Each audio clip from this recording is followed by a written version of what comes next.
15ஆம் அதிகாரம் 3 வாசிப்போம். நான் அடைந்ததும் உங்களுக்கு பிரதானமாய் ஒப்புவித்ததும் என்னவென்றால் கிறிஸ்துவானவர் வேத வாக்கியங்களின்படி, நல்ல கவனிங்க, கிறிஸ்துவானவர் வேத வாக்கியங்களின்படி நமது பாவங்களுக்காக மரித்து அடக்கம் பண்ணப்பட்டு வேத வாக்கியங்களின்படி மூன்றாம் நாளில் உயிர்த்தெழுந்து கேபாவுக்கும் பன்னிருவருக்கும் தரிசனமானார். அதன் பின்பு 500க்கு மேற்பட்டோருக்கு சகோதரருக்கும் ஒரே வேளையில் தரிசனமானார். கரங்களை தட்டி ஆண்டவரை மகிமைப்படுத்துவோம். இன்றைக்கு நம்முடைய வாழ்க்கையில இந்த ஈஸ்டர் உயிர்த்தெழுந்த இந்த நாளை நாம் அநேக நினைவு கூறி அவரை ஆராதித்துக் கொண்டிருக்கிறோம். வேதம் தெளிவாய் சொல்லுகிறது, அப்போஸ்தலனாகிய பவுல் இயேசு கிறிஸ்துவினுடைய உயிர்த்தெழுதலை திடமாக, ஆதாரமாக, திட்டமாக, சரியான ஒரு சத்தியத்தை ஜனங்களுக்கு சொல்லுகிறார். யார் இந்த பவுல்?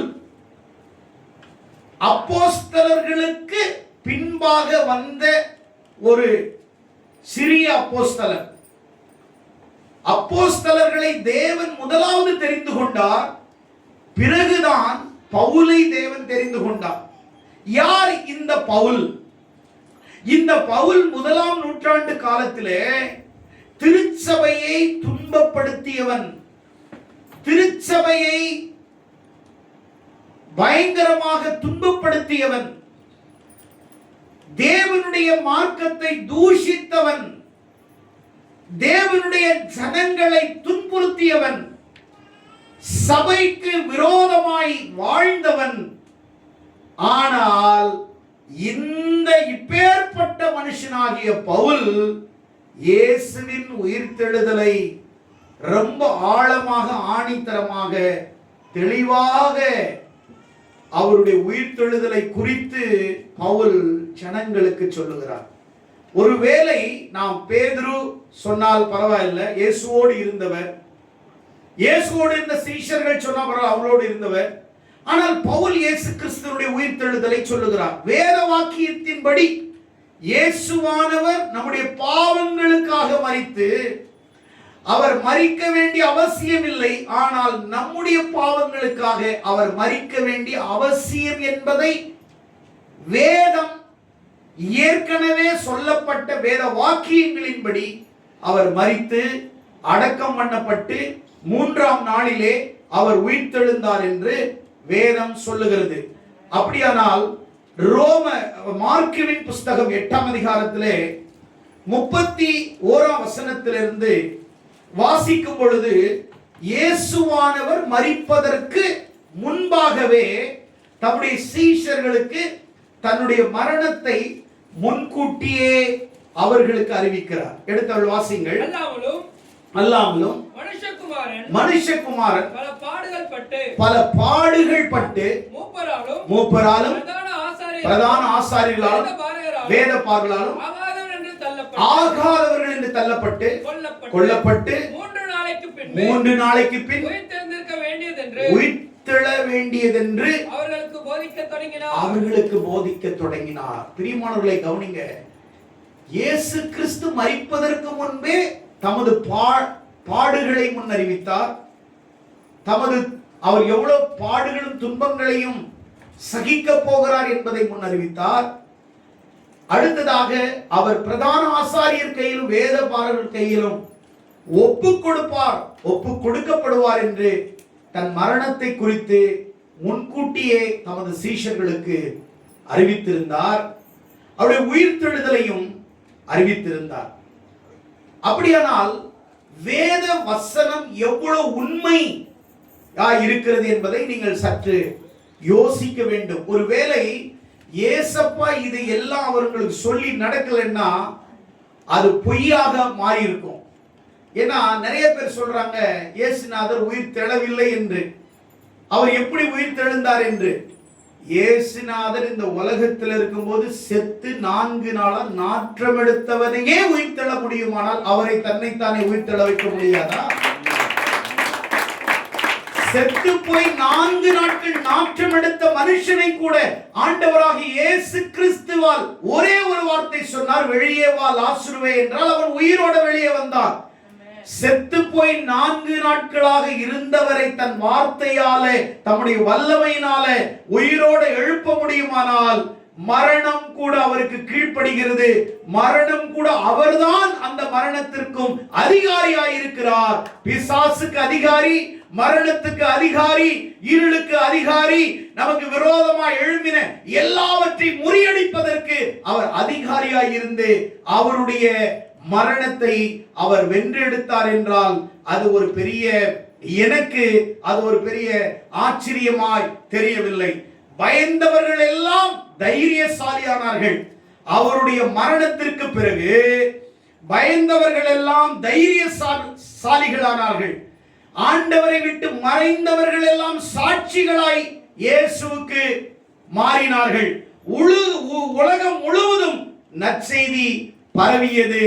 ராஜா உயிரோடு இருக்கிறார், இயேசு ராஜா உயிரோடு இருக்கிறார் என்று சாட்சி சொல்லப்பட்டது. அப்படியானால் இயேசு கிறிஸ்து உயிர்த்தெழுந்தார் என்பதற்கு நிறைய எவிடன்ஸ் இருக்கிறது.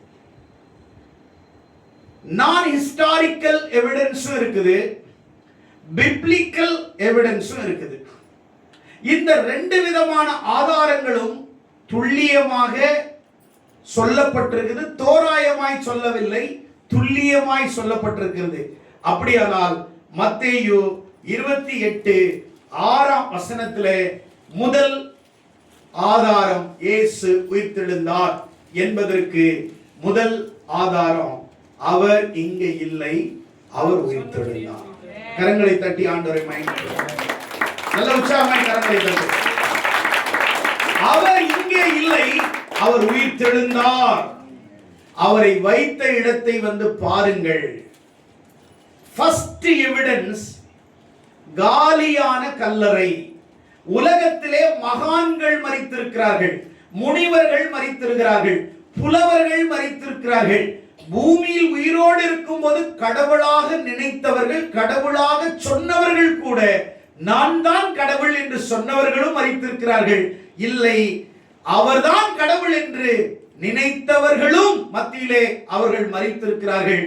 இந்த உலகத்துல எல்லாருடைய கல்லறையும், ஒட்டுமொத்த உலகத்துல எல்லாருடைய கல்லறையும் இதுவரைக்கும் மூடப்பட்டு, மூடின நிலையிலே எப்படி மூடப்பட்டிருக்கிறதோ இன்றைக்கும் அந்த கல்லறை அப்படியேதான் இருக்கிறது.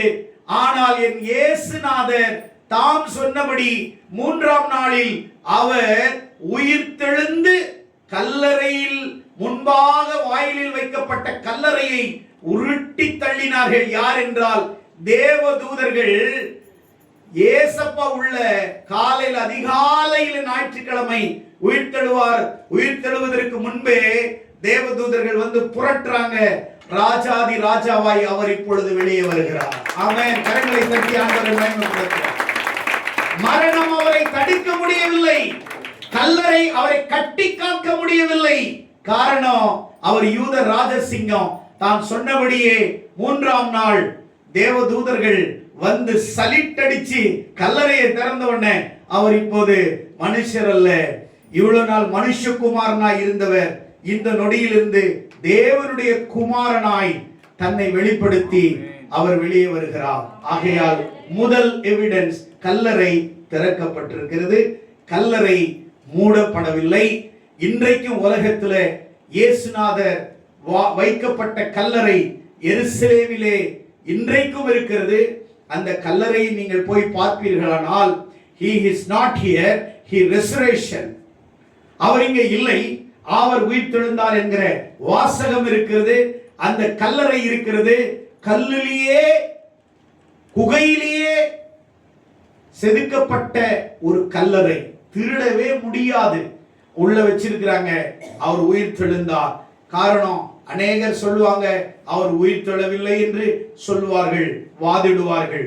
இரண்டாவதாக நான் சொல்லுகிறேன், இரண்டாவது எவிடன்ஸ் ரோம பாதுகாப்பு. அதாவது ரோம பாதுகாப்பு படை அவர்களுக்கு இருந்தார்கள். ரோமன் காட் செக்யூரிட்டி அவங்களுக்கு பலமாக வைக்கப்பட்டிருந்தது. ஏன்னா அவர் உயிரோடு இருக்கும் பொழுது நான் உயிர்த்தெழுவேன் என்று சொன்னார் அல்லவா 3 நாளுக்கு பிறகு. ஆகையால் பிரதான ஆசாரியர்கள் பிலாத்தினிடத்திலே சொல்லுகிறார்கள், இயேசு உயிர்த்தெழுவார் என்று அந்த எத்தன் சொன்னான், அந்த திருட்டு பையன் சொன்னான். அவரு அடிக்கப்படும் போது அவரை எப்படி சொல்றாங்க பாருங்க, எத்தன் அவ அப்படி சொன்னா யாராவது எடுத்துட்டு போயிடுவாங்க. அதனால 3 நாள் வரைக்கும் அவரை பத்திரமா கல்லறையை காக்கணும்னு சொன்னாங்க. நல்ல கவனிங்க, உயிரோட இருக்கிறவங்கள தான் பாதுகாக்கிறாங்க இன்னைக்கு படை. ஆனா செத்தவங்களை பாதுகாத்தது உலகத்திலேயே எங்க ஏசப்பா செத்த பிறகும் பாதுகாத்த ஒரே படை ரோமன் செக்யூரிட்டி கார்டு. அவங்களுக்கு பயங்கரமான பாதுகாப்பா இருந்தாங்க. அப்படியானா அங்க காவல் ஆலய காவலர்களும் இருந்தாங்க, டெம்பிள் கார்டு செக்யூரிட்டி இருந்தாங்க, ரோமன் கார்டு செக்யூரிட்டியும் ரெண்டுமே பலமாக அந்த தோட்டத்துல 3 நாள் வரைக்கும் அந்த தோட்டத்தை அவங்க கண்ட்ரோல்ல எடுத்துக்கிட்டாங்க. அப்படியானா அதை சுற்றிலுமாக ரோம படை இருக்குது, அவங்கள பாதுகாக்க வேண்டிய வேலை. இப்படி மத்தேயு 28ஆம் அதிகாரம் 4வது வசனத்துல இந்த ரோம படை அவர்களை காத்தது. வாசிங்க 4வது வசனத்துல 28ஆம் அதிகாரம் மத்தேயுல, காவலாளர் பாருங்க, காவலர்கள் அவங்க பயந்ததினால் பாருங்க திடுக்கிட்டு செத்த. இவங்க எல்லாம் பாதுகாத்தவங்க. அவர் உயிர்த்தெழுந்த போது எப்படி உயிர்த்தெழுந்தார்னா, சில ஆதாரங்கள் இருக்குது, பூமி அதிர்ந்ததாம். எப்படியா சொல்லுங்களேன், பூமி அவர் சாகும் போது கூட பூமி அதிர்ந்தது, அவர் உயிரோடு எழும்போது கூட பூமி அதிர்ந்தது, அவர் வரும்போது கூட பூமி அதிர போகிறது. ஆமென். அவர் மரிக்கும் போது பூமி அதிர்ந்தது, காரிருள் உண்டானது, திரைச்சிலை மேலிருந்து கீழாய் கிழிந்தது. அடையாளம், அவர் உயிரோடு எழும்போது பூமி அதிர்ந்தது, கல்லறை தானாய் திறவுண்டது, அவர் வெளியே வந்தார்.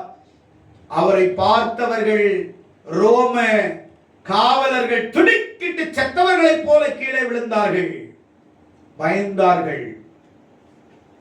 இரண்டாவது எவிடன்ஸ். மூணாவது எவிடன்ஸ், இவங்க எல்லாம் சொல்றாங்க, இந்த ரோம படை வீரர்கள் இப்ப நேரா போயிட்டு பிரதான ஆசாரியர் வீட்டுக்கு ஓடுறாங்க. எதுக்கு தெரியுமா? ஆசாரிகளை பார்த்து சொல்றாங்க, ஐயா, அவர் மெய்யாகவே தேவனுடைய குமாரன், தாம் சொன்னபடியே அவர் உயிர்த்தெழுந்தார். அவரை எங்களால் கல்லறை எங்களால கட்டி காக்க முடியவில்லை, பாதுகாக்க முடியவில்லை, ஒன்றுமே சொல்ல முடியவில்லை. பெரிய கல்லை வைத்து நாங்கள் சீல் வைத்தோம். கல்லறையின் வாசலில் இருக்கிற கல் தானாக திறக்கிறது, இறந்தவர் தானாய் வெளியே வருகிறார், வானத்திலிருந்து தேவதூதர்கள் இறங்குகிறார்கள், பூமி அதிர்கிறது, எங்கள் கண்களால் அவர் உயிர்த்தெழுந்ததை பார்த்தோம் என்று சொல்லி யார் அவருக்கு பாதுகாவலர்களாக இருந்தார்களோ அவர்களே சொல்லுகிறார்கள். உடனே இந்த பிரதான ஆசை மூப்பர்கள் ஒன்னா கூடி உடனே டிசைட் பண்றாங்க, என்ன பண்ணலாம் என்ன பண்ணலாம் என்ன பண்ணலாம்.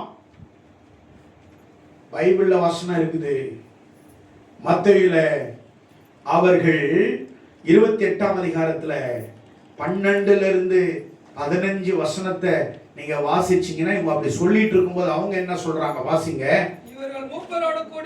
இவர்கள் மூப்பரோடு கூடி வந்து ஆலோசனை பண்ணி சேவகர்களுக்கு வேண்டிய பணத்தை நாங்கள் நித்திரை பண்ணுகையில் அவருடைய சீஷர்கள் ராத்திரியிலே வந்து அவரை களவாய் கொண்டு போய் விட்டார்கள் என்று சொல்லுங்கள் என்று இது தேசாதிபதிக்கு கேள்வியானால் நாங்க அவரை பார்த்துக்கிறோம், உங்களை தப்பிப்போம். என்ன கொடுத்தாங்க? சொல்லக்கூடாதபடி லஞ்சம். என்ன கொடுத்தாங்க? வேண்டிய பணம் அப்படின்னா லஞ்சம். நீங்க அப்படிதான் சொல்லணும், நேத்து ராத்திரி எடுத்துட்டு போயிட்டாங்கன்னு. நல்ல கவனிங்க, 3 நாள் அந்த கல்லறையே இவங்களுடைய முழு கட்டுப்பாட்டுக்குள்ள, ஒரு ஈ காக்கா கூட உள்ள போக முடியாது. அப்படி இவங்க பாதுகாத்துட்டு இருந்த இடத்துல எப்படி வந்து திருடுவாங்க, அது எப்படி கல்ல புரட்டுவாங்க? அது வரைக்கும் நீ என்ன பண்ண? நீதிமன்றம் கேட்குமா இல்லையா? நீ என்ன பண்ண? நீ தூங்கிட்டு இருந்தியா? ஒரு போர்ச்சேவகன் தூங்கிட்டா அவனுக்கு என்ன தண்டனை தெரியுமா? மரணம். ஒரு போர்ச்சேவகன் டியூட்டியில தூங்கிட்டாங்கன்னா அவனுக்கு உடனே மரண தண்டனை அப்படின்ற ஒரு சட்டம் இருக்கும்போது அத்தனை ரோம படை வீரர்கள் தூங்க முடியுமா? அவர்கள் தூங்கினால் மரண தண்டனை இருக்கும்போது அவங்க எப்படி தூங்க முடியும்? அது எப்படி உண்மையாக முடியும்? அதனால இப்ப லஞ்சத்தை வாங்கிட்டு ஆண்டவரை திருடிட்டு போயிட்டாங்கன்னு, அப்படி திருடிட்டு போயிட்டாங்கன்னா அந்த பாடியை அவங்க காட்டணுமா இல்லையா? இதோ பாரு இவங்க வீட்டுல வச்சிருக்கிறாங்க, சீசன் பேதுரு வீட்டுல வச்சிருக்கிறாங்க, நீ அந்த பாடியை காட்டணுமா இல்லையா? அந்த பாடியை கண்டுபிடிக்கணுமா இல்லையா? இது வரைக்கும் அந்த பாடியை உங்களால கண்டுபிடிக்க முடியலையே, காட்ட முடியலையே. அப்படின்னா இவங்க லஞ்சத்தை வாங்கிக்கிட்டு அவரை களவாக கொண்டு போயிட்டாங்கன்னு சொன்னது பொய். இது உலகம் நம்பும், கர்த்தருடைய பிள்ளைங்க நம்ப மாட்டாங்க. வசனத்தை படிச்சவங்க நம்ப மாட்டாங்க. இன்னும் கொஞ்ச நாள்ல பைபிளை தப்பா போதிக்கிற திருச்சபைகள் எழும்ப போகிறது. அநேக கள்ள போதகர்கள், வசனத்தை திருச்சி பேசுகிற அநேக திருச்சபைகள் முளைக்க போகிறது. இந்த சத்தியத்தை சத்தியமாய் போதிக்கிற மக்கள் குறைய போகிறார்கள். இதெல்லாம் கடைசி நாட்களில பிசாசு வசனத்தை உல்டா பல்டாவா பண்ணி ஏதாவது ஒண்ணு பண்றதுக்கு பிளான் பண்ண போறான். நீங்க ஜாக்கிரதையா இருக்கணும், பைபிளை ஒழுங்கா படிக்கணும். அப்படின்னா உண்மை இருந்தா ஏன் இவங்க லஞ்சம் வாங்கணும்? உண்மையாவே அவங்க திருடிட்டு போயிட்டா அதை ப்ரூவ் பண்ணிட்டு போயிருக்கலாமே, அப்ப ஏன் இவங்க பணம் வாங்கணும்? அப்ப பொய்யின்று இவங்க சொல்றதே பொய்யின்றதுனால தான் லஞ்சம் வாங்குறாங்க. நீதிமன்றம் கேள்வி கேட்குமா இல்லையா? அதனால இயேசு உயிர்த்தெழுந்தார் என்பதை நீங்கள் ஆணித்தரமாக நீங்கள் சொல்ல வேண்டும். அல்லேலூயா, அல்லேலூயா, அல்லேலூயா. அப்போஸ்தலர் 2ஆம் அதிகாரத்துல இன்னும் எவிடன்ஸ் இருக்குது. சீசர்கள் பயந்தவர்கள் தைரியசாலியானார்கள். எவிடன்ஸ். இதே பேதுரு இயேசுவை விசாரிச்சிட்டு இருக்கும்போது ஒரு பெண்ணிடத்திலே பொய் சொன்னான். நீ இயேசுவோடு இருந்தவர் தானே? நோ நோ நோ நோ, அவர் எனக்கு யாருன்னே தெரியாது. நீ கலிலேயன் தானே? நான் கிடையாது கிடையாது. 3வது முறையும் ஆண்டவர் பார்க்கிறாரு, நீ இயேசுவோடு இருந்தவர் தானே? இல்ல இல்ல இல்ல இல்ல. ஏசப்பா திரும்பி பார்த்தார், பேதுருவை பார்த்தார். எங்க அவர் பார்வையிலே மனம் திரும்புதல் இருந்துச்சு. அல்லேலூயா. அவர் என்ன எதுல இருந்துச்சு? சில பிள்ளைங்க தப்பு பண்ணிட்டு அம்மா ஒரு பார்வை பார்ப்பாங்க, அந்த பிள்ளை என்ன செய்யும்? சாரி சொல்லுதா இல்லையா? சாரி சொல்லட்டுனா உன் கையில எடுப்பு பூரி கட்டதான், அடிக்கிற அடியில் அது பூரி மாதிரி உப்பிரும். பொய்யா பேசுறேன்னு. ஆனா சில தாய் பார்க்கிற பார்வையில் அது பொய் சொல்ல, அது தைரியமா நான் எடுக்கலன்னும். பார்க்கிற பார்வை தான் இருக்குது. ஆமீன். ஒரு பிள்ளை திருடிச்சுன்னா நீங்க திருடின தானே இப்படி இப்படி சொன்னீங்கன்னா, நான் எப்ப திருடினேன் அப்படின்னு. அதே அந்த பிள்ளைய பார்வை திருடினதான். பார்வையில வித்தியாசம் இருக்குதா இல்லையா? உங்க பார்வை எவ்வளோ அர்த்தத்தை குறிக்குது. நீங்க பார்க்கிற பார்வையே, பஸ்ல பார்க்கிற பார்வையும் ரோட்ல பார்க்கிற பார்வையும், போஸ்டர் வழியில ஒரு போஸ்டர் ஒட்டி இருக்கக்கூடாது, அடிச்சு பார்க்கிறது. உங்க பார்வையில எவ்வளவு அர்த்தம் இருக்குது. இயேசுநாதர் அங்க பேதுருவை 3 முறை நீ என்ன மறுதலிச்ச பண்ண, அவர் மறுதலிக்கிறதுக்கு முன்னாடியே பேதுருவை பத்தி சொன்னார். சிலவங்க எல்லாம் ஆண்டவரோ சபையோ வேதமோ ஊழியக்காரனும் இப்படி சொல்லுவாங்க, எப்பா இப்படி இப்படின்னு. இவர் பெரிய கடவுள் முன்கூட்டியே சொல்றாரு. ஏசப்பா முன்கூட்டி தான் சொன்னாரு, எல்லாத்தையும் மரணத்தையும் முன்கூட்டி தான் சொன்னாரு. நீ என்ன 3 முறை மறுதலிப்பன முன்கூட்டி தான் சொன்னாரு. இப்போவும் நம்மளை பார்த்து சொல்றாரு, இம்மைக்கு மாத்திரம் அவர் மேல் நம்பிக்கை உள்ளவர்களாய் நீங்கள் இருந்தால் எல்லாரையும் பார்க்கலும் பரிதவிக்கப்பட்ட நிலையில நீங்க இருப்பீங்கன்னு நம்மளை பார்த்து ஆல்ரெடி எப்பயோ சொல்லிட்டு போயிட்டாரு. அப்பப்போ ஆண்டவர் தேடுறது, டாக்டர் எப்போ தேடுவோம்? தேவைக்கு தேடுவோம். கரெக்டா இல்லையா? கருவேப்பிலை எப்பவுமே குழம்புல போட்டுட்டு இருப்போமா? யூஸ் பண்ணுவோம், அதுக்கப்புறம் அந்த கருவேப்பிலை என்ன பண்ணிடுவோம்? தூக்கி போட்டுருவோம். யூஸ் இல்லாத கருவேப்பிலை எதுக்கு நீங்க தாளிக்கிறீங்க? வாசனைக்கு. அநேகர் ஏசப்பாவை வாசனைக்கு வச்சுக்கிறாங்க, அதை உட்கொள்றது வச்சுக்கிறது இல்லை. வசனத்தை வாசனைக்கு வச்சுக்கிறது. பாஸ்டர் என்னன்னே தெரியல, 2 நாள் தலையே சுத்துது. எங்க சுத்துது? சுத்திட்டே இருக்குது. இவங்க எல்லாம் கருவேப்பிலைய மாதிரி ஏசப்பா யூஸ் பண்றவங்க. தாளிச்சிட்டோம், தூக்கி போட்டுரு. இவங்க எல்லாம் சுயநலவாதி, தற்சமயம் நம்பிக்கை வைக்கிறவங்க. பேதுருவே, இதே பேதுரு என்ன தெரியுமா சொன்னாரு? மார்க் 8ஆம் அதிகாரத்துல படிச்சு பாருங்க, ஒரு 31. அடுத்தது பாருங்க. சொல்றாரு, நான் உங்களுக்காக மரித்து நான் பாடுபட்டு உயிர் தெழுவேன்னு சொன்னாரு. ஆனா பேதுரு என்ன தெரியுமா சொல்றாரு? ஏசப்பா தனியா கூட்டிட்டு போய் சொல்றாரு, இதெல்லாம் உங்களுக்கு நான் நடக்கக்கூடாது. படிப்பாத. அவர் கேட்ட உடனே சொன்னார், பேதுரு தனியா அழைச்சிட்டு போய் அவரை கடிந்து கொள்ள தொடங்கினார். இயேசுவை கடிஞ்சு கொண்டவர் இந்த உலகத்திலே பேதுருவா தான். என்ன சொல்றீங்க நீங்க? உங்களை நாங்க இருக்கும்போது தொற்ற முடியுமா? நாங்க இருக்கும்போது யாராவது அடிச்சிட முடியுமா? என்ன பண்ண முடியும்? இவன் தான் அங்க போய் ஓடி ஒளிஞ்சிட்டான். சிலவங்க எல்லாம் பாஸ்டர் கூட இருப்பாங்க, அடிப்பாங்க பாரு ஜாலரா. சின்ன ஜாலரா இல்ல, இவ்வளோ பெரிய ஜாலரா, தூக்க முடியாத ஜாலரா தூக்கி ஜம் ஜப்னு அடிப்பாங்க. நல்லா தெரியும் பாஸ்டருக்கு, இந்த ஜாலரா நமக்கு செட் ஆகாது. சின்ன ஜாலரா அடிச்சாலும் நம்பலாம். தூக்குவாங்க பாரு பெருசா, சப் சப் டிங் டிங் அடிக்கிற ஜாலரா எடுக்க மாட்டாங்க. எடுத்து பேசுறது நமக்கு எல்லாம் தெரியும். நீங்க எங்க எங்களை கைவிடுவீங்கன்னு எங்களுக்கு நல்லாவே தெரியும். ஆரம்பத்துல அவ்வளோ ஆசையா இருந்த பேதுரு, ஆண்டவர் மேல அவ்வளோ அன்பு வச்சிருக்கிற பேதுரு சொன்னா, இங்க பாருங்க ஆண்டவரே, இப்படிலாம் பேசுறவங்க வச்சுக்காதீங்க சொல்லிட்டேன். இந்த வார்த்தை நீங்க திருப்பி பேசுறீங்க, அப்படி நடக்கிறதே இப்படி எல்லாம் பேசுறாரு இவரு. அதுக்கு என்ன சொன்னாரு அவரு? அவர் திரும்பி தம்முடைய சீஷரை பார்த்து பேதுருவை நோக்கி, பேதுருவை பார்த்து, எனக்கு பின்னாக போ சாத்தானே. பேதுரு என்ன சொன்னாரு? உங்களை சாத்தான் சொன்னா, ஐயோ ஐயோ என்ன சாத்தான்னு சொல்லிட்டாரு. பேதுருவோட பெரிய ஆளா நீங்க? அப்போஸ்தலர் உயிரோட எழுப்பினா நிறைய பேரை. பேதுருவை பார்த்து அவர் சொன்னாரு, அப்பாலே போ. அப்படின்னா நல்ல கவனிங்க, தேவ சித்தத்தை செய்யாதவர்களும் சாத்தான்கள், தேவ சித்தத்தை செய்வதற்கு தடையாக இருக்கிறவர்களும் சாத்தான்கள், தேவ சித்தத்தை மறுதலிக்கிறவர்களும் சாத்தான்கள், தேவ சித்தத்துக்கு எதிராக நிற்கிறவர்களும் சாத்தான்கள். கையை தட்ட மாட்டீங்களா? இது மட்டும் ஆண்டவர் உங்களுக்கு கால் கொடுக்கிறாருன்னா கையடிப்பீங்க. இதுதான் வார்த்தை. இங்கதான் ரேமா இருக்குது, இங்கதான் ரேமா இருக்குது.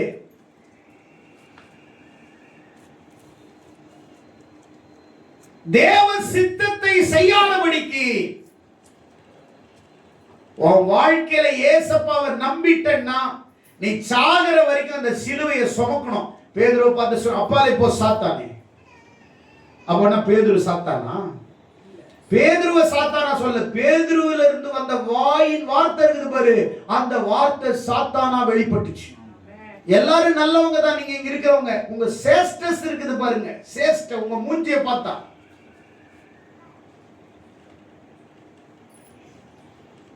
உங்களுக்குள்ள இப்ப சண்டை வந்துருச்சு. சண்டை வந்தோன்னு உங்க மூஞ்சி அப்படியே அப்படியே மல்லிகை பூ மாதிரி மலருமா? புஷ்குன்னு சுருங்கி. உங்களுக்கே தெரியுமா மூஞ்சி எதுக்கு வச்சு தூக்கி வச்சிருக்கிற? கேட்குறீங்களா இல்லையா? கேட்குறீங்களா இல்லை சண்டையில? சரி, அதுக்கு முன்னாடி எப்போ பார்த்தாலும் அதே கேள்வி கேட்குறீங்களா? ஏன்னா உங்க முகம் அழகா இருக்கும். எப்போ அழகா இருக்காது? சண்டை போடும்போது. அதே மூஞ்சி தான், ஆனா சுருங்கி இருக்கும். அதே மூஞ்சி தான், பாவனை மாறி இருக்கும். அதே உடம்பு தான், நடக்கிறதே வேற மாதிரி. சண்டையில பாருங்களேன், அவங்க அப்படியே சண்டை போட்டு நடக்கும் போதே போடுறோம் பாரு, அப்படி மாதிரி நடப்பாங்க. அவங்க நடையே அப்படி இருக்கும். பார்க்கிற பார்வையே அப்படி இருக்கும்.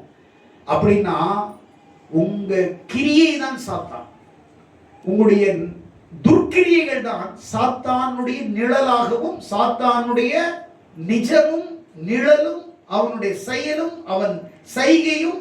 அததான் ஆண்டவர் கடிந்து கொண்டாரே ஒழிய பேதுருவை சொன்னாரு இது மாதிரி நீ என்ன செய்யணும். வாசி அதுக்கு அடுத்தது, நீ தேவனுக்கு ஏற்றவளை சிந்தியாமல் நீ மனுஷர்களுக்கு ஏற்றவளை. நான் தானப்பா சாக போறேன், உனக்கு என்னப்பா வேதனை, நான் தானே அடிப்பட போறேன், உனக்கு என்னப்பா பிரச்சனை, நான் தானே சிலுவையை சொல்லுவேன், உனக்கு என்னையா பிரச்சனை, எங்க அப்பா என் பிதா இதுக்குதான் என்ன அனுப்புனாருப்பா, அது நீ எனக்கு ஆதரவாக ஆறுதலா இல்லாம நீ என்னை எதிர்க்கிறியே, நடக்க கூடாதுன்னு சொல்றியே, சாத்தானே போ.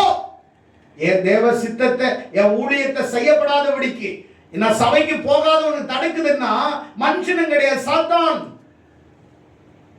நீ தேவ சமூகத்தில் ஆராதிக்க விட முடியாதபடிக்கு உன்னை தூக்க வைக்கிறான்னா அது சாத்தான், நீ கிடையாது, சாத்தான். நீ சபைக்கு 9:30 மணி கூட போலான்னு வர்ற பாரு, அது என்னென்ன சாத்தான், நீ கிடையாது. நல்ல புரிஞ்சுக்கோ, உங்களை நான் தப்பா சொல்ல, நீங்க இல்ல, சாத்தான் உங்களை கண்ட்ரோல் பண்ணி கொண்டு வர்றான். நோ, நீ சரியான சாத்தானை எட்டி வச்சுட்டு நீ வரணும். நீ எதிர்க்கிற சாத்தானை எதிர்த்து நில்லுங்கள், அப்பொழுது அவன் உங்களை விட்டு ஓடுவான். நீ எதிர்க்க ஆரம்பிச்சாதான் நீ ஆண்டவரை ருசிக்க முடியும்.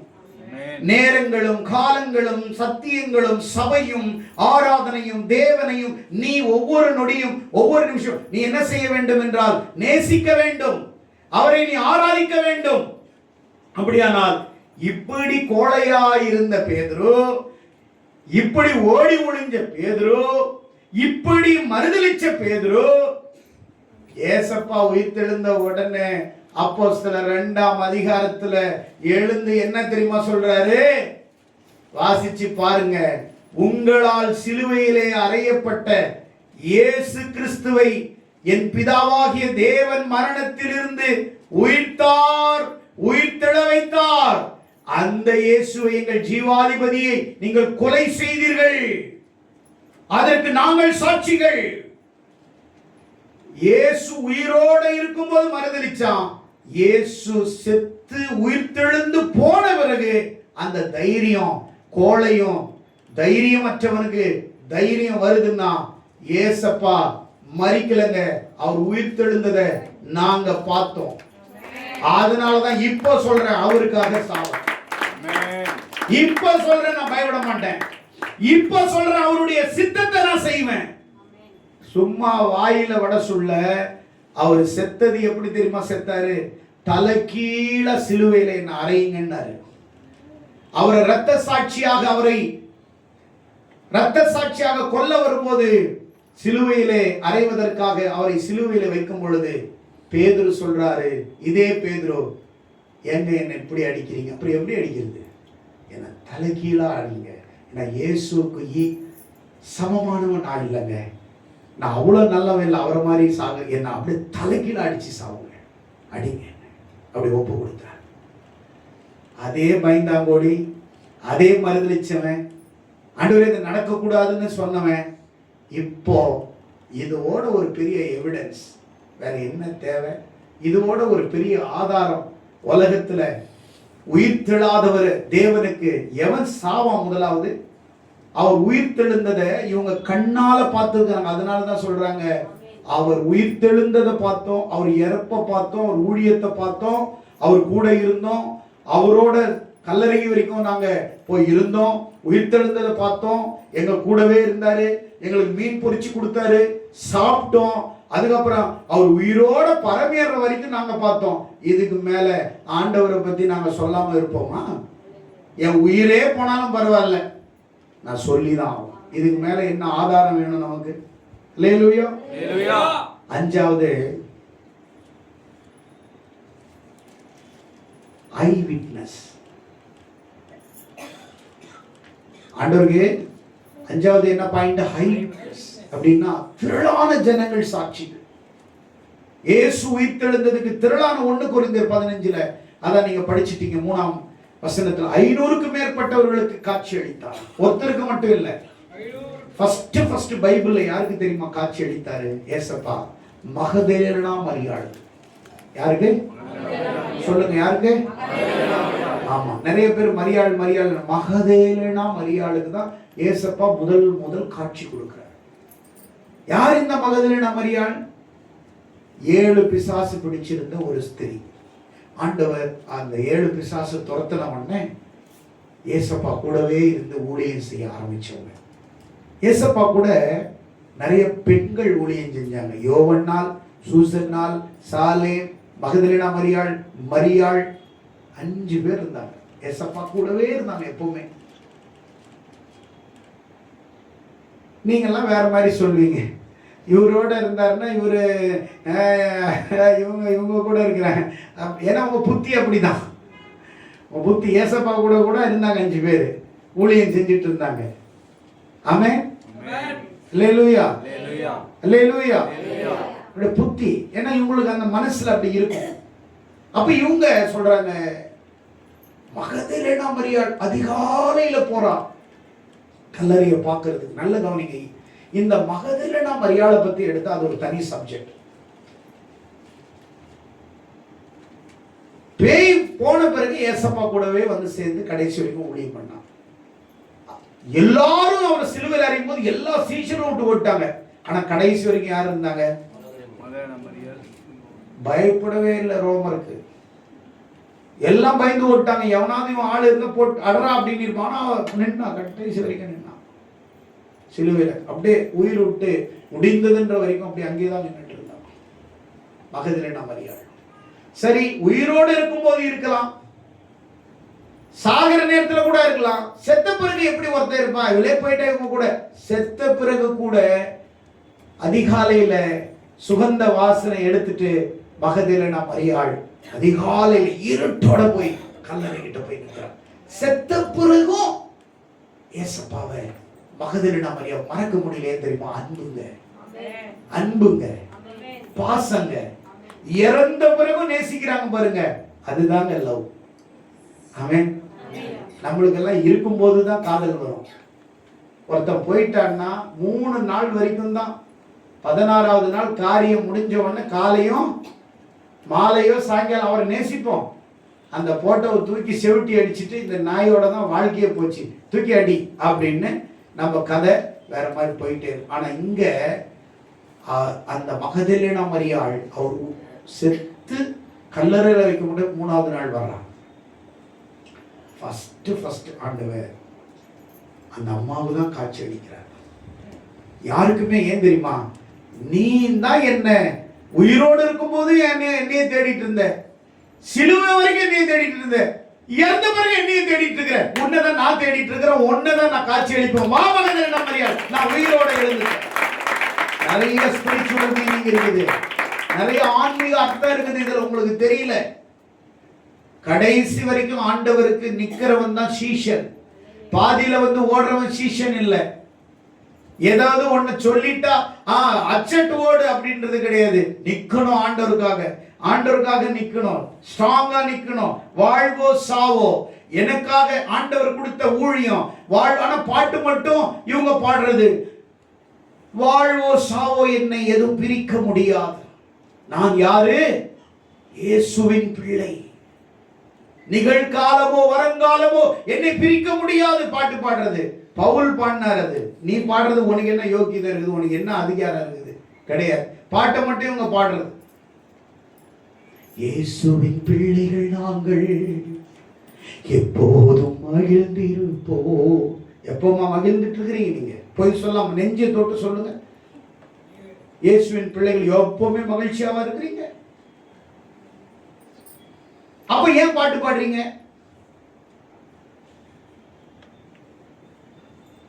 ஆதிகால விசுவாசிங்க உங்களை மாதிரி கிடையாது. உங்களை மாதிரி வாழ்ந்தவங்க கிடையாது. பவுலையும் ஷீலாவையும் அடின்னு அடிச்சு தொழு மரத்துல ஜெயில போட்டு அடின்னு அடிச்சு வச்சிருக்காங்க. எல்லாம் தூங்கின பிறகு கை கால்லாம் வீங்கி 2 பேரும் தொழு மரத்துல சங்கிலியில கட்டி வச்சிருக்கிறாங்க. மிட் நைட்ல 2 பேரும் அடி வாங்கிட்டு ஷீலாவும் அவளை பார்த்துட்டு பாடலாம், ஆண்டவர் ஆராதிக்கலான்னு நடுராத்திரியிலே பவுலும் சிலம் தேவனை துதித்து பாடினார்கள். அதுதான் கிறிஸ்தவம். சும்மா கொஞ்சம் கிடைச்ச ஆண்டவரை மறந்துட்டு ஓடிடுறது, சுத்தம் கிடைக்கலன்னா ஆண்டவரே ஆண்டவரேன்னு சுரண்டுறது. நடுநிலையா வந்துட்டீங்கன்னா இந்த ஆண்டவருக்கும் எனக்கு என்ன, நான் சம்பாதிக்கிறேன், நான் வேலைக்கு போறேன், எனக்கு என்னத்தை இவர் கொடுத்தாரு, எனக்கு ரட்சிப்பை கொடுத்தாரு, என் பாவத்தை மன்னிச்ச, என்னை இது வரைக்கும் வாழ வைக்கிற, இது வரைக்கும் என்ன வழிகாட்டுற, இது வரைக்கும் என்ன பாதுகாக்கிற, இது வரைக்கும் என்ன பராமரிக்கிற, அவர் அது எனக்கு போதும். ஆமென்.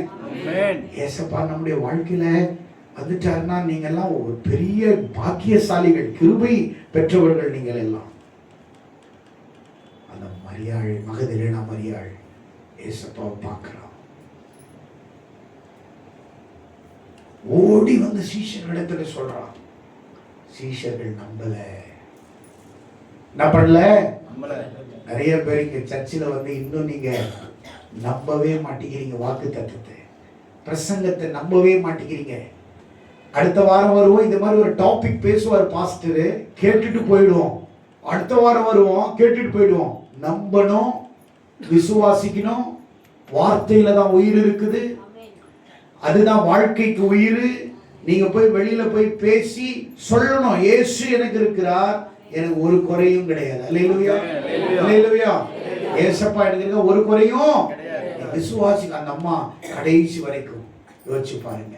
மகதலேனா மரியாள் கடைசி, தன் பெற்றெடுத்த தாய் அல்ல, கடைசி வரைக்கும் வந்து நிற்கிறா. ஆண்டவர் தன்னை ஆர்வமாய் தேடுகிறவர்களுக்கு தான் அவர் முதலாவது தன்னை வெளிப்படுத்துவார். சீஷர்களுக்கு கூட வெளிப்படுத்தவில்லை. இரண்டாவது 2 பேரு, கிளியோப்பாவும் இன்னொருத்தரும் எருசலேமிலிருந்து எம்மாவூருக்கு போயிட்டு இருக்கிறாங்க. அவங்களோட இயேசு அப்படியே நடந்து போகிறார். அவங்க 2 பேரும் என்ன தெரியுமா பேசிட்டு போறாங்க? சே பாவம், ஏசப்பாவை அடிச்சு கொண்டு ஜெய கல்லறை எல்லாம் போட்டாங்க, அவர் தான் காப்பாத்துவாருன்னு நினைச்சோம், என்ன பண்றது, அப்படி பேசிட்டு போறாங்க. ஏசப்பா கூட வந்து, என்னப்பா பேசிட்டு போறீங்க? ஐயோ உங்களுக்கு தெரியாதா, யூதனா இருக்கிறீங்க, இது கூட தெரியல. ஏசப்பா இங்க ஊழியம் செஞ்சுட்டு இருந்தாருல, அடிச்சு கொண்டுட்டாங்கல்ல, கல்லறையில வச்சுட்டாங்க, உங்களுக்கு தெரியாதா? என்ன, ஐயோ அவர் உயிர்த்தெழுந்தாருன்னு ஊரே பேசிக்கிறாங்க அப்படின்னாரு. அப்படியா? அவர்கிட்டயே பேசிட்டு வர்றாங்க. பேசிக்கிட்டே அவரும் நடந்து போய் சாயங்காலம் ஆகும்போது அவர் அப்படியே தூரமா போகிற மாதிரி இவங்க 2 பேரும் சொல்றாங்க, இதுக்கு மேல நீங்க எங்க போறீங்க, பொழுது போயிடுச்சு, வாங்க எங்க வீட்டுக்கு சாப்பிட்டுட்டு போங்க. அவர் கூட போறாரு. அப்பத்தை பிட்டு அவங்க கையில கொடுக்கறாரு. அவங்க சாப்பிட்டோன்னு 2 கண்ணும் திறந்து இயேசுவை பார்க்கறாங்க. வார்த்தையால உங்க கண்கள் திறக்கணும். அப்பம் என்கிறது வார்த்தை.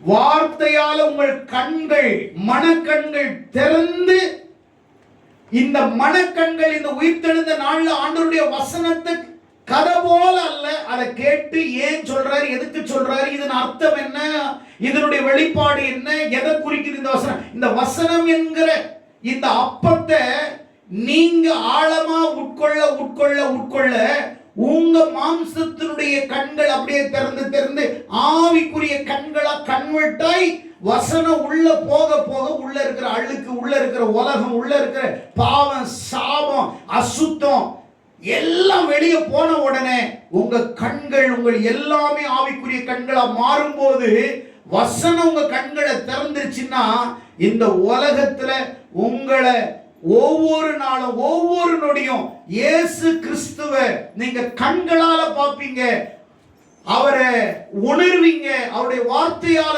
ஆசீர்வதிக்கப்படுவீங்க, அவருடைய வார்த்தையை நீங்க உறுதியா பிடிச்சுக்குவீங்க. அப்படியானால் தேவனுடைய வார்த்தை அப்பமாய் இன்றைக்கு உங்களுக்கு கொடுக்கப்படுகிறது. உங்கள் கண்களை ஆண்டவர் திறக்கும்படி ஜெபம் பண்ணுங்க. ஆண்டவரே, இனி ஒவ்வொரு வார்த்தை, ஒவ்வொரு ஞாயிற்றுக்கிழமை அப்பத்தை நாங்கள் பிட்டு ஊழியக்காரர் எங்களுக்கு கொடுக்கும் பொழுது எங்க கண்கள் திறக்கணும், எங்க காதுகள் திறக்கணும், என் இருதயம் திறக்கணும், என்னுடைய உணர்வுகள் திறக்கணும். நான் ஆண்டவருக்காக எதையாவது ஒன்றை செய்யணும். எனக்காக மரித்து உயிர்த்தெழுந்து உங்களுடைய வார்த்தை எவ்வளவு உண்மை. அவர் ஒரு பொய்யான ஒரு கல்லோ மண்ணோ ஒரு கடவுள் அல்ல, அவர் ஜீவனுள்ளவர், அவர் உயிர்த்தெழுந்தவர், அவர் உயிர்த்தெழுந்தவர். எல்லா உற்சாகமாய் கரங்களை தட்டு. எவிடன்ஸ், இயேசு உயிர்த்தெழுந்தார் என்பதற்கு எவிடன்ஸ். எத்தனை நாள் இருந்தார்? 40 நாள் இருந்தார் பூமியில. எத்தனை நாள்? அவர் உயிர்த்தெழுந்த 40 நாள் எல்லாருக்கும் காட்சி அளித்தார். தோமா சொன்னாரு, தோமா கிட்ட போய் சொல்றாங்க, இப்பதான் இயேசு வந்து போனார். நான் நம்ப மாட்டேன், அவரு கையில என் விரலை விட்டு பார்த்தாதான் நான் நம்புவேன். 2வது முறை மறுபடியும் சீஷரிடம் இருந்து, தோமா வா, கிட்ட வா, இந்தா. தோமா கேட்கவே இல்லை, இவரா இயேசுன்னு அவர் கேட்கல, நான் கைவிடுறேன். அவர் சீஷர்கிட்ட சொன்னது இவருக்கு தெரியும். இப்ப சொல்றாரு, வா தோமா, கைவிடு, விரல விடு, விரல விடு, இந்தா. அது மட்டும் இல்ல, விழால குத்துனாங்கல்ல, அங்கேயும் ஓட்டனா விரல விடுனாரு. 2வது நீ கேட்காததையும் நான் திருப்பி காட்டுறேன், விரல விட்டு பாரு, காலை பாரு, வா காலை பாரு, இந்தா. முள்முரோட எல்லாம் கிண்டி எல்லாம் குத்தப்பட்டு பாருங்க, பாரு பாரு எல்லாத்தையும். இப்பயாவது நம்புறியா? இப்பயாவது என்ன நேசிக்கிறியா? அவரை பார்த்து சொன்னாரு, கண்டு விசுவாசிக்கிறவனை காடி பார்க்கிலும் காணாமல் விசுவாசிக்கிறவன் பாக்கியவான். கண்டு விசுவாசிக்கிற, காணாமல் விசுவாசிக்கிறவர்கள் பாக்கியவான். இதுக்கு மேல இயேசு உயிர்த்தெழுந்தார், எத்தனையோ பேருக்கு அவர் காட்சி அளித்தார். இதுக்கு மேல என்ன ஹை விட்னஸ் உங்களுக்கு வேணும்? உலகத்தில் இருக்கிறவங்களுக்கு நீங்க சொல்லணும், அவர் ஹை விட்னஸ் எவ்வளவு பேர் காட்சி அளித்திருக்கிறார். அடுத்தது, எதிரிகள் கூட இயேசுவுக்கு விசுவாசிகள் ஆனார். இதோட ஆதாரம் என்ன இருக்கு? பவுல் யாரு? எதிரி, சபையை துன்பப்படுத்தினவன், சீசர்களை கொலை செய்தவன், ஸ்தேவானை கொலை பண்ணவன், ஸ்தேவானை கல்லடித்து கொலை பண்ணி அதை ரசிச்சவன் பவுல். கிறிஸ்துவ மார்க்கத்தை துன்பப்படுத்தினவன், ஜெயில போட்டவன் எல்லாரையும். இப்போ அப்போஸ்தலர் 9ல இவர் போறாரு, இன்னும் அழிக்கிறது. ஏசப்பா வானத்திலிருந்து ஒளியை கொடுத்து அவன் கீழே விழுந்து, சவுலே சவுலேன்னு ஆண்டவர் கேட்கிறார், நீ யாருப்பா ஆண்டவரே? ஆண்டவரே நீர் யார்? நீ துன்பப்படுத்துகிற இயேசு நானே அப்படின்னு ஆண்டவர் நேரடியா பேசணும்னு விரோதி கூட இயேசுவை நம்பி அதுக்கப்புறம் வெளியில வந்து அவர் தான் 1 கொரிந்தியர் 15ல 3ல இருந்து சொல்றாரு, அவரு இப்படியெல்லாம் வந்து மரித்து உயிர்த்தெழுந்தார், அந்த கடவுளை நான் ஆராதிக்கிறேன், அந்த கடவுளை நான் வணங்குறேன், அந்த கடவுள் ஜீவனுள்ளவர், எல்லா அப்போஸ்தலர்களுக்கும் காட்சி அளித்தார், கடைசியில தன்னை எப்படி தாழ்த்தி அகால பிறவியாக இருந்த பாவியாக எனக்கும் கடைசியில காட்சி அளித்தார். அவருக்கு மட்டுமல்ல உங்களுக்கும் காட்சி அளித்ததுனாலதான் இங்க உட்கார்ந்து இருக்கிறீங்க. எவ்வளவு பேர் வெளியில உலகத்துல இருக்கிறாங்க. நான் கடவுள் உங்களை இங்க வச்சிருக்கிறாருன்னா உனக்கு ஒரு திட்டம் வச்சிருக்கிறார், உன்னை குறிச்சு ஆண்டவர் ஒரு ஆசீர்வாதத்தை வச்சிருக்கிறார். எத்தனை பேர் விசுவாசிக்கிறீங்க? அல்லேலூயா. இந்த எவிடன்ஸ் எல்லாம் ஏன் சொல்றேன்? இயேசு உயிர் தழவில்லை என்று சொல்லுகிறவர்களுக்கு இதை சொல்லுங்கன்னு சொல்றேன். ஆமென். அடுத்ததாக பெண்கள் முதல்ல அவங்கள பார்த்தாங்க. அந்த காலத்துல பெண்கள் சொல்ற சாட்சிய ஆண்கள் அங்கீகரிக்க மாட்டாங்க, மக்கள் ஏற்றுக்கொள்ள மாட்டாங்க. ஏன்னா பெண்கள் சொல்லுகிற சாட்சி அது சாட்சியா கருதப்படலை. அதனாலதான் ஆண்டவர், நீங்க யார் சொன்னா கேட்கலையோ அவங்களுக்கு தாண்டா நான் காட்சி அளிப்பேன்னு பெண்ணுக்கே தான் ஆண்டவர் காட்சி அளித்தார். ஐயா தட்ட மாட்டீங்களா? உங்களுக்காவது ஆறுதலான ஒரு வார்த்தை வருது, நீங்க யார நம்பலையோ அவங்களுக்கு தான் நான் காட்சி அளிப்பேன், நீ நம்பு நம்பாம போ அப்படின்னு ஆண்டவர் யார காட்சி அளித்தார்? பெண்ணுக்கு காட்சி அளி. பெண்ணு தான் போய் என்ன செஞ்சிச்சு? போய் எல்லாம் சொல்லிச்சு. சரி, இது எல்லாம் பைபிள்ல உண்மை அப்படின்றத நான் பிப்ளிக்கல் எவிடன்ஸும் இருக்குது, நான் பிப்ளிக்கல் எவிடன்ஸும் இருக்குது. டாசிசஸ் என்கிற ஒரு ரோம ஹிஸ்டாரியன்ஸ், ஒரு ஆராய்ச்சியாளர் சொல்றாரு, அந்த காலத்துல வாழ்ந்த டாசிசியஸ் எனக்கூடிய இந்த ரோம ஹிஸ்டாரியல் மேன் சொல்றாரு, வரலாற்று ஆராய்ச்சியாளர் சொல்றாரு, இது எல்லாம் உண்மை அப்படின்னு சொல்றாரு. ஏன் 1600ல பொந்தி பிலாத்தினுடைய ஒரு கல்வெட்டுல பொந்து பிலாத்துன்னு கண்டுபிடிச்சிருக்கிறாங்க. அப்படின்னா அன்றைக்கு எருசலேமினுடைய ஆளுநரா இருந்தவர் பொந்தி பிலாத்து அப்படின்னு பைபிள்ல சொல்லப்பட்டது 2000 ஆண்டுகளுக்கு நடந்தது. 1600ல அவர் உண்மையாகவே பொந்தி பிலாத், பைபிள்ல சொல்லப்பட்ட பொந்தி பிலாத்தினுடைய பெயர் இந்த கல்வெட்டுல இருக்குதுன்னு அவங்க இயேசு கிறிஸ்து வாழ்ந்தது மரித்தது, நியாயம் தீர்க்கப்பட்டது, மரணத்துக்கு ஒப்பு கொடுக்கப்பட்டது, சட்டத்தை இயற்றியது இந்த பொந்தி பிலாத். அப்படியானால் பொந்தி பிலாத்து இருப்பாரானால் இயேசு மரித்ததும் உண்மை என்பது நான் பிப்ளிக்கல் எவிடன்ஸ். அது அங்கே பறைசாற்று. கரங்களை தட்டி உற்சாகமாய் ஆண்டவரை மகிமைப்படுத்துவோம். அடுத்ததாக அதே காலத்துல வாழ்ந்த அதே நபர் தான் ஜோசிபாஸ் என சொல்லக்கூடிய யூத வரலாற்று ஆராய்ச்சியாளர். ஜோசிபாஸ் சொல்றாரு, இயேசுவின் கால்களிலே அடிக்கப்பட்ட ஆணிகள் அந்த இடத்திலே தொல்பொருள் ஆராய்ச்சியாளர்கள் தோண்டி எடுக்கும் பொழுது 2 கால்கள் எப்படி இப்படி வைத்து ஆணி அடித்தார்களோ அந்த எலும்போடு கூட அந்த ஆணி உள்ளே போனதை எடுத்து இயேசு மட்டும்தான் உண்மையாகவே இந்த ஆணி அடிக்கப்பட்டது, அப்படினால் இயேசு மரித்தது சிலுவையிலே உண்மை என்பதை இந்த ஜோசிபாஸ் எனக்கூடிய யூத ஆராய்ச்சியாளர் ஒத்துக்கொள்ளுகிறார். கரங்களை தட்டி ஆண்டவரை.